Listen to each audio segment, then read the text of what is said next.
Hello po, good morning, good afternoon, good evening po. Kain po tayo. Happy holiday po. Ngayon pong apat na holiday na naman. Ito po ulam ko ulit, cauliflowers na may patatas, may bayboy at tuyo. Yan po ulam ko. Kain po tayo.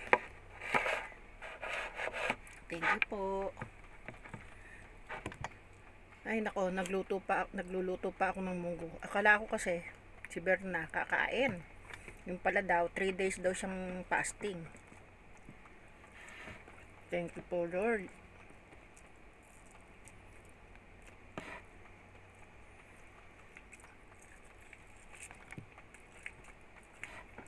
Hirap na naman ito.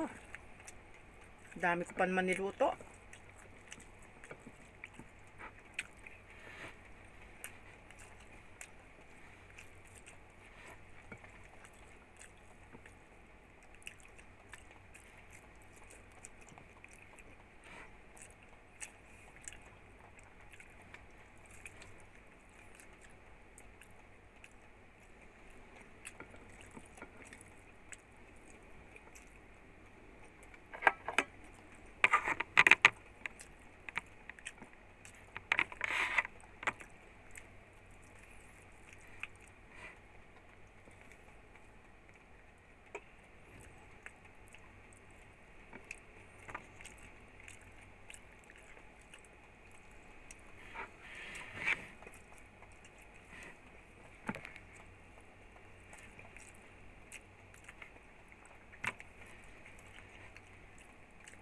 Hindi po kasi may masyadong malakas sa ulam.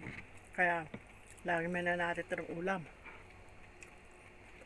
At siyempre po, kailangan uubusin natin yung ulam natin, no? Ang mahal ng bilihin.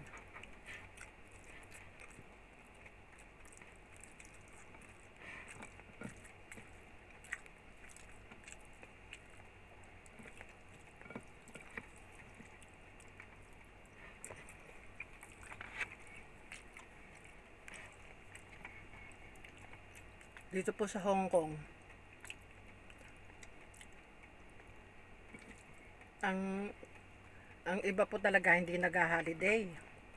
Ang nag-holiday lang po talaga yung mga ang amo ay mga puti o yung mga foreigner. Kasi lahat ng pula holiday po yun. Pero sa mga Chinese po hindi. Isa lang araw ang holiday.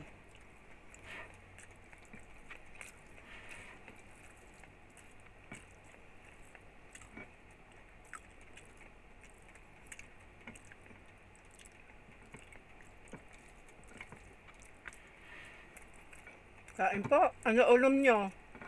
Sa Pilipinas, bawal daw yung karne ng baboy.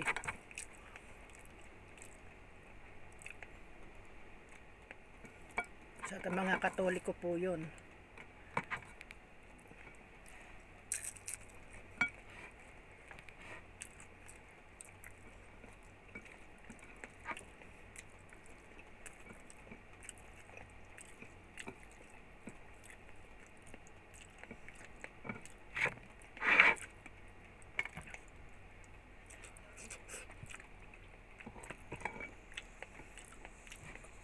Masarap din ang cauliflower.